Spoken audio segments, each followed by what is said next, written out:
9 coloring secrets I've learned from Chinese artists on Xiaohongshu. After watching countless Xiaohongshu tutorials, including the cursed ones, I found a pattern. Something or some things they always do in coloring. Let's uncover them one by one. Full disclaimer though, obviously not all Chinese artists are using these methods, but many of them do. And these methods keep showing up in majority of tutorials I've come across in Xiaohongshu. So are we good? Good. But first, let's prepare the sketch.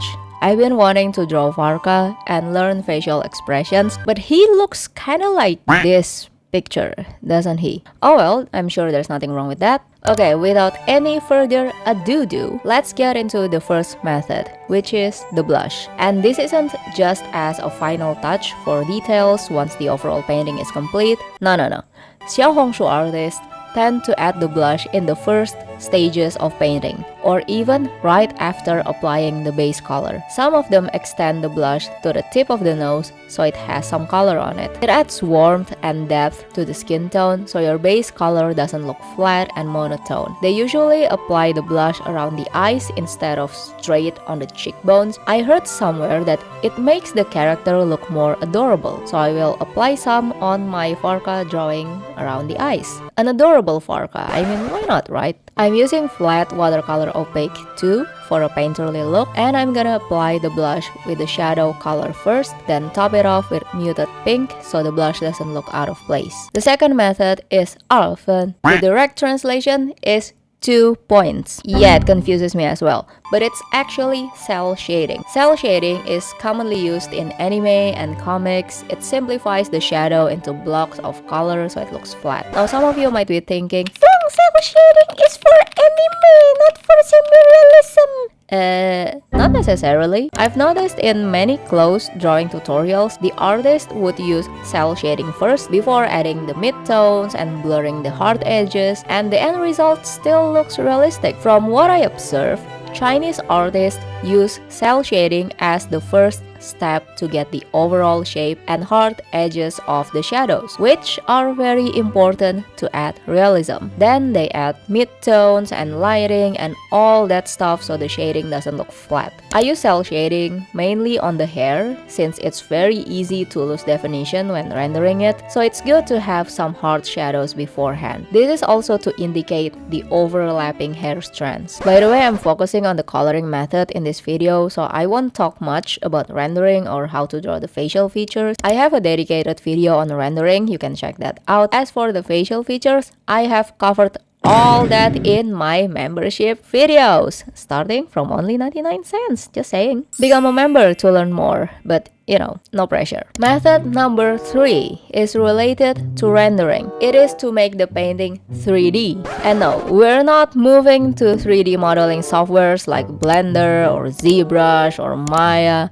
Is Maya still around? When I was just an art baby in college, I had to shade countless 3D shapes over and over and over and over. These are not my work, by the way. I don't know where mine is. I burned them, I think. Anyway, only now, as a grandmother, I realized the importance of doing that. Volume is an important component in semi-realism. That's what's keeping the painting from looking flat. And that's the point of shading those shapes over and over and over, to learn volume. For example, the neck is a cylinder, so you should shade it like a cylinder first before adding the veins, the muscles, the Adam's apple, or anything you thirsty people are into. Make a gradient from shadow to light and use a low opacity brush to blend instead of smudge or blur so you can retain all the lovely textures. Same thing goes for facial features. The lips, for example. This is a screenshot from my most recent membership video.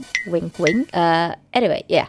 See how the shadow gradually gets lighter here and also here? It adds volume and plumpiness to the lips. Now we move on to method number 4. Almost every Chinese artist in Xiaohongshu that I know of loves to use light inner colors. Gee, Grandma Fong, what's light inner colors? It's most commonly found in hair. Let's look at Zaddy Farca's in-game model, shall we? Oh, look at that, I'm gooning already. The inside of his hair is darker, right? Well, that's how hair or anything normally is. The inside is darker because it's covered by the outer part. But Chinese artists paint the inner part lighter instead for stylization, like the hair is glowing from the inside. Ooh, I don't know. This method would look really good for characters with long hair since you can see the inside of their hair clearly. Oh, and by the way, you still need to shade it, okay? It would just have a lighter shade than the rest of the hair. I usually paint the upper darker than the bottom. Now, the rest of the hair shading doesn't have anything to do with light inner colors, so consider this as a bonus. I learned from Chinese artists to use darker colors on the upper and lower part of the highlights. It prevents the shading from blurring. Method 5. Gray. Okay, this one fascinated me the most. Because wouldn't adding gray to the painting make the color muddy? But no, from several speed paints and tutorials I've seen, it actually makes the color unique. Instead of being muddy, it makes the painting have, one of those filters that you can apply on photographs. I don't know how to describe it, okay? I'm not good with words. But it adds depth. That's for sure. Now, obviously, don't just use gray, don't just use pure gray. Add a little bit of the original hair color and apply it softly so it looks natural. And yes, just like the light inner colors, this method is mostly found in hair paintings and also clothes actually. I usually apply it on the area farthest from the camera, so on the hair at the back. Again, not good with words, but I have complete faith that you guys know what I mean. I also apply some gray to the dark shadows, just a tiny bit, to reduce the harshness. Next method is fan guang. Fan means the opposite and guang means light. Together it means, no, not opposite light. It means reflective light or bounce light. I'm sure you guys are familiar with the circle tutorial where the artist shows you how to shade something, usually skin or hair, and simplify it with a circle so it's easier to understand. Nearing the end of the tutorial, the artist usually adds a bounce light on the area farthest from the light source. This bounce light comes from the environment around the object, the ground it's currently sitting on, for example. And that's basically what bounce light is. Easy, right? I also noticed that some artists, not just on Xiaohongshu by the way, like to add light at the bottom of the portrait, so I will do that as well because it looks good. Oh, and bounce light is a pretty common method, many people use it, but I added to the list because every tutorial I watch on Xiaohongshu always mentions bounce light. Anyway, the light source is here, so the bounce light or fan guang is from the opposite side. I'm using an airbrush in a soft light layer to apply it. I tried using a hard brush for it, but it doesn't look good, so it's best to stick with the airbrush. Method 7 is rainbow face. Yes, I'm sure many of you are tired of me talking about this over and over and over, but deal with it. There are several rainbow face tutorials on Xiaohongshu, but the easiest one is to just apply yellow at the top, red in the middle, and blue at the bottom. But I prefer a detailed version from the artist Eudora because it adds more color variation. I'm using an airbrush in a multiply layer, but linear burn works as well if you prefer darker and more saturated results. It might look unnatural and uncanny at first, but the thing is, the skin actually has more color than you think. Some areas are more yellow, some have purple and blue tint on it. Cheeks are usually redder than the rest. Speaking of uncanny, Farka's grin is kind of freaking me out actually. Totally my fault by the way. The original Farka is just I just never drew a portrait with these many teeth before. Okay, so well, you live and you learn. Next is hidden colors or 藏色. This confused me at first. I was just scrolling through Xiaohongshu and I kept seeing 藏色, 藏色, 藏色. I'm like, what the hell is 藏色? So basically, it's a method of adding more colors to your painting without messing up with the value. Value is the shadow and light in a painting without the colors. It's like grayscale painting. If you just add random colors willy-nilly, it looks weird, okay? It looks out of place. You have to make sure the colors have similar values with the original painting. For why do we need to add hidden colors. Well, I never said it was mandatory, but it does make the painting more interesting and colorful. Shadows don't have to be all dark and gray, and lightings don't have to be all blinding and light yellow.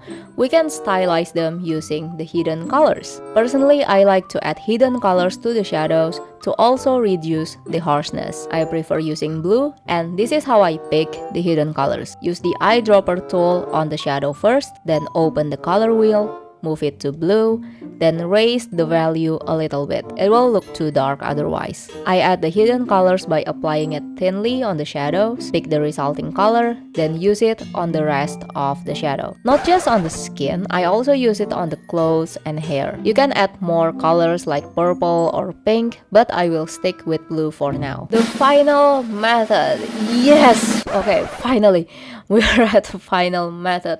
I cannot wait to play with my dogs. Look at him. He's judging me because I have no life. My other dog just likes to sleep. Okay, the final method is 排线. The Google translation is ribbon cable. But no, that is stupid. It means hatchings. You know, those lines. Artists usually use hatchings in sketches to add shadows and texture. In Xiaohongshu, many artists use hatchings to add details after they blend the colors, to add texture in the finished drawing, or even just to blend. Because hatchings can add a slight gradient from shadow to light and add textures at the same time. You can do it manually, or Ibis Paint has 5 lines brush. It looks like this, and also flat brush line with softer lines. You can use one of those. I prefer using the 5 lines brush because you can see the lines clearly and it's not too soft. I mainly use it on the clothes and hair. I don't think it looks good on the face though, but you can give it a try and let me know how it goes. And that's 9 coloring secrets from Chinese artists. Yes, I'm using the term secrets quite loosey-goosey here, but yeah, I hope you guys find it useful